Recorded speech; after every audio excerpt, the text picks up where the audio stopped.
A portion of this episode is brought to you by Google One.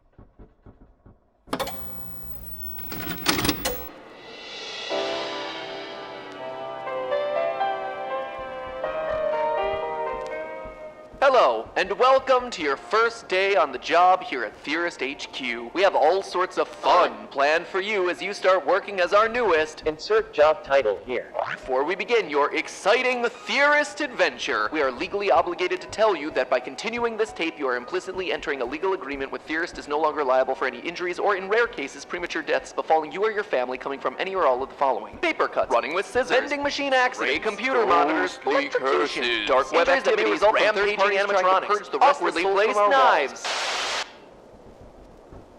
You're still there? Great. Welcome to your new job. Oh, and watch out for that thing that's behind the TV.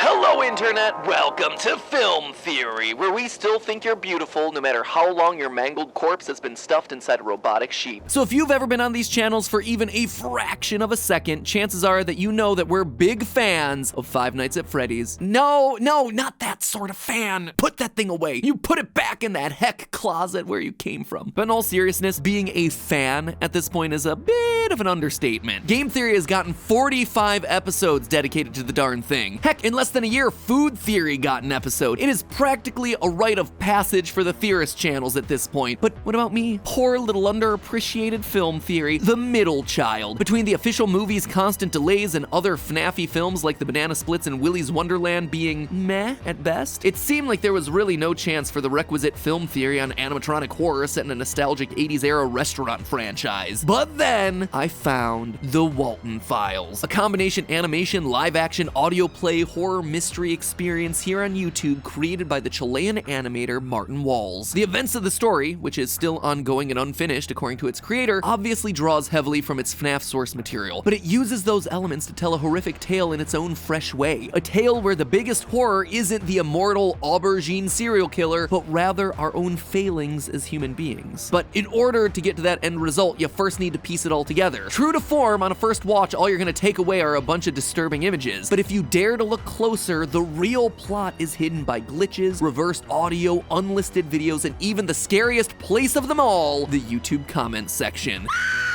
So what is the tale hidden inside the redacted Walten Files? That, my friends, is what we aim to decode. At its core, we're very much in the FNAF tribute zone, at least at first. There is a Chuck E. Cheese-inspired family restaurant with animatronic robot mascots, a yet unspecified incident of 1974 that causes it to be condemned, and a legacy of horrific, possibly supernatural terrors spinning off from all of it. The restaurant in question this time, Bon's Burgers, which is said to have operated in 1974 in Brighton, Michigan. The hook? A troupe of robotic mascot characters called the Showstoppers, which include our title character Bon Bunny, Boozoo the Ringmaster, Shaw the Sheep, Billy the Clown, and Banny the other rabbit because redundant. So far, the canon storyline is spread out across 3 main uploads made by a person named Anthony, titled Introductory Tape, Relocate Project, and Bunny Farm. We know this based on messages Anthony leaves in the description of each video. As he himself calls out, each upload is, in fact, a compilation of tapes, ranging from found footage to gameplay recordings to training tapes for new employees. And right off the bat, we're presented with this. Backwards text. Backwards text that, when flipped, gives us this message. You finally start to remember. That old day.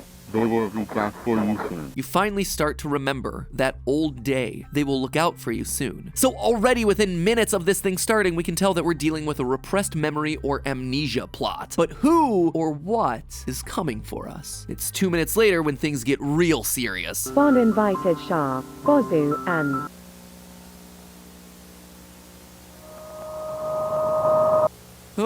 That nightmare fuel there is Jack Walten, one of the co-founders of Bon's Burgers alongside his best friend Felix Kranken. We're told later in the series that they met in college in 1958 via their shared dream of building a restaurant themed around robotic mascots, which kind of feels like a weirdly specific thing to have a shared dream about with a random guy you met in college, but hey, you do you, Jack. Well, apparently doing you means putting his creepy pasta face in the scariest places imaginable. Jack is everywhere across all these tapes, on a movie box, on late night television, in your backpack. We see a missing poster appear on TV with Jack's face, but unfortunately, the video is too low quality to make out the details on the bottom on their own.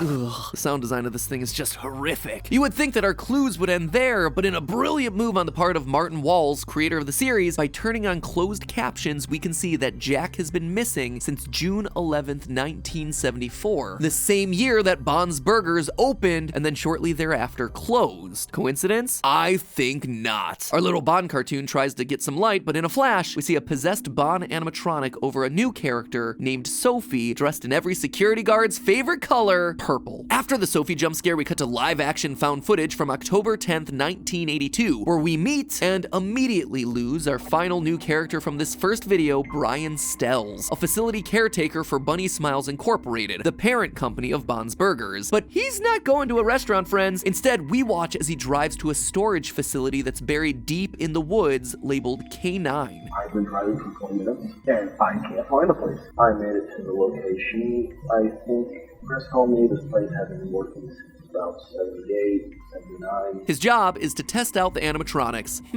Alone in the woods in an abandoned storage facility turning on bloody animatronics. I think we all know how this one's gonna end. Brian is chased into the forest by Bond only to get himself crunched, leaving us with the parting words, quote, "He thought I was her." Notice again the purple uniform. Suspicious. And with that uplifting message, the first upload of the series ends. But the mystery continues. You see, under the video is a pinned comment written by an account named The comment is, well, it looks like someone tried typing it with their feet. A string of random letters and numbers seemingly amounting to nothing. But you all know better because you all are theorists. You know that's gonna be a code, and indeed it is. It's a text string written in base 64, which, when translated using an online decoder, gives us, quote, "The first pieces of the puzzle have been placed. The puzzle is far from a solution, however. Be wary of the hints that appear over time. One misdirection can throw off the course of this puzzle forever. Psy-05. Noteworthy here is the name Psy-05, which, when translated back in base 64, is, go figure, K9, just like the animatronic storage facility. And now, things are really getting suspicious. Going to his channel reveals nothing but a ticking clock and a promise of more puzzle pieces for those who are patient. And speaking of patiently waiting for more clues, we'll be back with more Walten Files clues here in a minute, but first it's time for a break to thank our sponsor for this portion of today's episode, Google One, who sent me, go figure, this old VHS tape for the integration.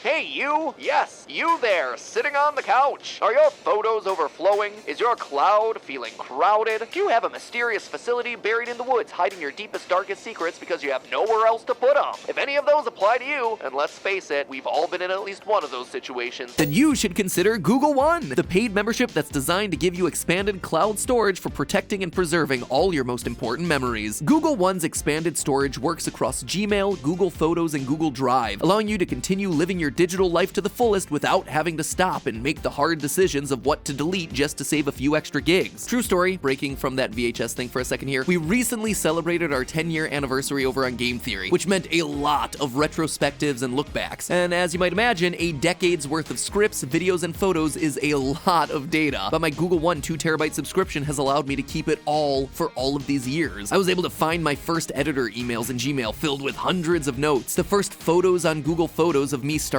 the channel back in New York, the first ever Game Theory script in Google Drive with its last modification back in 2011. At no point do I ever feel like I have to slow down my real life to maintain that digital life. It's always just getting backed up for me whenever I need it to be. And that's honestly only if you're a heavy storage user like me. You don't even have to be a Google One subscriber to start backing things up to the cloud. Every Google account comes with 15 gigabytes of storage. Plenty of room to store all those vacation photos, happy family videos, email threads where you secretly oust the co-founder of your animatronic burger restaurant. It also comes with a phone backup tool, which is helpful if you ever lose or break phones, and a storage manager where you can easily sort and delete files by size. With Google One, you no longer have to go to dangerous storage facilities alone in the woods to revisit your loved ones. Now their memories are right in your hand. You may go missing, but all those documents won't be, thanks to Google One. Thanks to Google One for sponsoring that part of the video. Now back to the theory. So to recap, we have Bond's Burgers co-founder Jack Walten missing, but perhaps still alive due to a message of "let me out of here" on Bond's TV TV in that first video, we have someone trying to regain lost memories and someone or something else trying to help those memories come back. We also have two purple-clad security caretakers, Dead Brian from 1982, who was mistaken for someone else, and Sophie. Could Brian have been mistaken for Sophie? Maybe, but to know for sure, we have to continue to the second and longer video titled Walten Files 2 Relocate Project. And again, having closed captions on gives us immediate clues that we wouldn't have otherwise. Dates for the 4 tapes that we're about to watch, which surprisingly are all released around the same time. A training tape from July 2nd, 1978, a tech support tape from a few days later, July 9th, 1978, found footage from 3 technicians dated July 12th to the 14th, and then finally a jump forward to a reprogramming tape from a month later, August, also 1978. Man, isn't it nice when franchises give you a clear and thought out timeline? Isn't that a nice thing to have? Scott Cawthon, I hope you're taking notes. Oh, sorry, my allergies just kicked in there. Oh, I'm allergic to unclear and muddy timelines. From these tapes, we start to fill in the gap of time from the previous upload. With all of these coming from 1978, we learn what's happened since the closure of Bond's Burgers and Jack's disappearance 4 years prior, but also what led to Brian's death in 1982. We see that, in that time, Jack's partner Felix Kranken completely took over the company, literally cropping out his former best friend like you do with an ex-boyfriend on social media. The name Relocate Project is his initiative to, well, I'll let the text-to-speech bot tell you. The purpose of relocating them in a new restaurant that would be opened in a not-so-distant future. A pretty smart plan, right? A not-so-distant future of 1982, as we see on this high-fidelity drawing of the restaurant. So this tells us that Brian's death, also in 1982, was a direct result of Felix trying to rebrand and reopen the Bond's Burger franchise. And the film isn't subtle about how great of a guy Felix is. Let's give it up for Felix Kranken, a man with not only a giant brain, but also a giant heart. Hold on, what's that in the darkness? Brighten it. Oh, sends shivers down my spine, but there's Jack again, almost as if he disagrees with the video calling Felix such a smart and amazing guy. The rest of the tapes in this batch seem to be telling us which souls possess which animatronics. We first see Banny the Lady Bunny, who seems to be possessed by a woman named Susan Woodings based on a missing poster that needs to be brightened in order to read. Banny seems to be trapped, as throughout her section we see imagery of caged rabbits and hear that The rabbit is starving. The rabbit is starving. The rabbit is starving. The rabbit is starving. Sounds like that bunny might be starving. I don't know, just a hunch. So, is Susan starving, or is this the animatronic itself starving and needing to feed on souls? It's unclear at this point, but it does seem to connect with a secret final line that happens after this episode's credits. Waiting until the very, very, very end of the video gives us this line. Shadow Man, feed me when lights go off. Shadow Man feeds me when lights go off. Weird, right? It would seem like we have another malevolent force at play in the story, or maybe the Shadow Man is a caretaker of sorts for these animatronics and the souls that are contained inside. Either way, it does seem like we see the Shadow Man on this same upload, in the third tape, the Technical Support VHS. Here, Shaw the Sheep gives us a tour of the facility, leaving rooms and leaving behind a dark figure, something that could easily be described as a Shadow Man. But that's not all the creep factor in this tape. In addition to your standard creepy posters on the wall and disturbing imagery, we get this piece of audio.